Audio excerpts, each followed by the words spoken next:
Welcome to today's Explainer. We've got a wildly bizarre pop culture mystery to unpack today, and honestly, it's going to completely change how you look at your daily entertainment. We're talking about literal ghosts in the machine, and how the long-dead pioneers of vaudeville are actually, secretly, still pulling the strings of all our modern media. So, let's just kick things off with a totally absurd question. Can a ghost win a Grammy? I mean, it sounds like a joke, right? But what if I told you that a long-dead performer supposedly took home the massive Best New Artist Award at the 1977 Grammys? Yeah, let's look at how exactly that happened. Okay, meet Binky Featherstone. Binky was this vaudeville comedian born way back in 1889, and he died in total obscurity in 1962. But then, in 1975, a record collector apparently stumbles upon his old wax cylinders, overdubs them, and puts out this novelty record. Now here's the crazy part. Because Binky had never achieved national prominence while he was breathing, the dead man technically qualified as a new artist, and he ended up beating out living, breathing musicians like Wild Cherry for the Grammy. Literally, no way, right? And the madness didn't just stop in the 70s either. Fast forward to 2020 and a woman named Lizzie Bell. So Lizzie passed away in 1937, but her 1928 tracks were supposedly restored by an indie label using some really advanced AI. Submitted under a crazy loophole that didn't explicitly demand an artist, actually have a pulse, the ghost of Lizzie Bell supposedly beat out massive modern megastars like Billie Eilish. Now, if you're sitting there wondering how on earth you missed these massive cultural scandals, well, here is the catch. They never actually happened. Binky and Lizzie are entirely fictional. But they aren't just random jokes. These were elaborate, highly calculated hoaxes crafted by industry writers to expose some absolutely terrifying and very real blind spots in massive modern industries. To really understand the danger of these blind spots, let's look at a totally different industry, real estate. The whole Binky Featherstone hoax was actually written as this brilliant metaphor for appraisal fraud. It's just like Grammy voters blindly ticking a box without checking if a nominee is even alive. Real estate appraisers who don't verify if a housing comp is legit, like maybe it was a completely fraudulent sale, end up artificially inflating property values. You're effectively pricing out an entire neighborhood based on a dead, invalid comp. It's a real game changer when you think about it that way. Meanwhile, the Lizzie Bell hoax, that was a massive warning shot directly at the entertainment industry. Because right now, today, we are having very real, very messy struggles trying to regulate AI audio, deepfakes, and posthumous releases. The tech is just moving way faster than the rulebook. And if we aren't careful, the exact loopholes highlighted by our fake vaudeville ghosts could absolutely be weaponized by modern tech conglomerates to completely bend reality. And all of that brings us to the core reality of our explainer today. While Binky and Lizzie might be totally fake, the ghosts of vaudeville absolutely do haunt us. But, not through AI or Grammy nominations. They haunt us because the 19th century vaudeville stage literally invented the modern mass media landscape that you and I live in today. Let's take a quick second to reset and define what vaudeville actually was. Before it came along, American entertainment was honestly kind of a chaotic mess of snake oil medicine shows and raunchy burlesque acts. Vaudeville took all those scattered local variety acts, cleaned them right up, and packaged them into a legitimate, nationwide form of mass entertainment that was designed perfectly for the rising American middle class. The absolute mastermind behind this massive transformation was a guy named Benjamin Franklin Keith, back in the 1880s. He pioneered a ruthless but completely genius business model. First, target middle-class families. Second, strictly ban all swearing and vulgarity. And third, expand these shows into continent-spanning theater chains. Basically, almost overnight, he turned chaotic stage acts into a family-friendly corporate monopoly.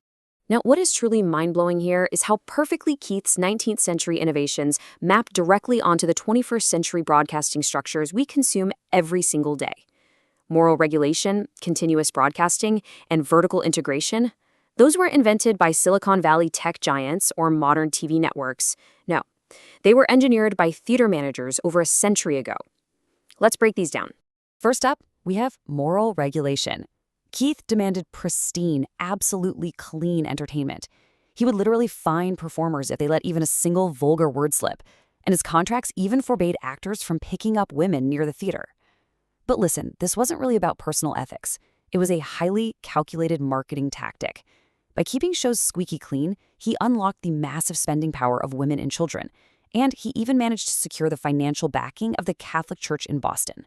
And that self-imposed moral regulation, it's the direct ancestor of the censorship systems we rely on today. Think about the MPAA for movies or the ESRB for video games.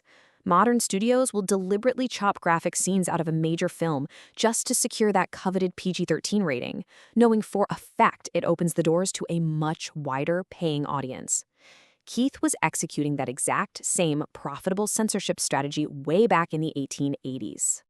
So, as this family-friendly strategy caused profits to absolutely skyrocket, the market naturally became fiercely competitive. And Keith's response? Total domination. In 1905, he aggressively merged his empire with his biggest rival, F. Proctor, forming the United Booking Artists. This created a virtual monopoly over the entire vaudeville circuit. He didn't just own the theaters anymore. He completely controlled the performers, the schedules, the routing, the whole shebang. If you compare that 1905 vertical integration to modern media conglomerates, the playbook is literally identical.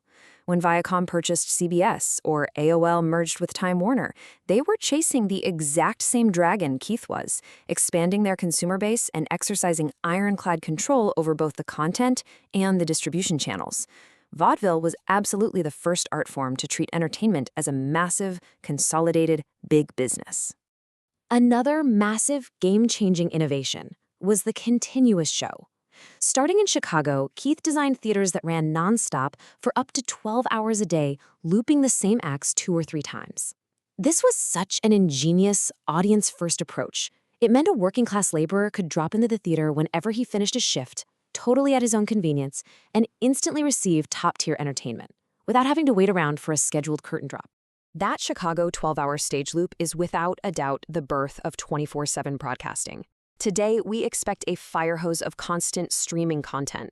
Cable news networks provide a perpetual live stream so anyone can tune in at 3 a.m. and instantly get caught up. That psychological expectation that entertainment and information should just always be waiting on standby for us, that was absolutely a vaudeville invention. And this constant need for content brings us right into the actual formatting of the shows themselves. A vaudeville bill was this rapid-fire variety of unconnected comedic sketches, recurring favorite characters, popular singers, and even acrobats. It was designed to offer something for everyone. They even started bringing in high-profile guest stars from legitimate theater, just to add a splash of credibility to the chaotic mix. Does that structural format sound vaguely familiar? Because modern variety television pulled its DNA directly from the vaudeville stage. Classic shows like The Carol Burnett Show, or even Saturday Night Live Today, which, famously mixes unconnected sketches with popular musical guests and high-profile hosts, they are practically one-to-one recreations of a 19th century vaudeville playbill. To wrap up our historical journey today, we really have to recognize a pretty powerful realization. Just as Benjamin Franklin Keith was the father of vaudeville, vaudeville is the absolute father of modern mass media. Every single time we fire up a streaming app, rely on a movie rating, or tune into a 24-hour news network, we are generating revenue inside a system designed from the ground up by a 19th century theater manager. So, I want to leave you with this final provocative thought. The next time you're scrolling through Netflix or watching a late-night comedy sketch, ask yourself, how much of your modern media diet was actually designed 130 years ago? The ghosts of vaudeville are still very much alive, and they're secretly dictating your daily entertainment. Thanks for joining us for this explainer, and definitely keep your eyes open for those ghosts in the machine.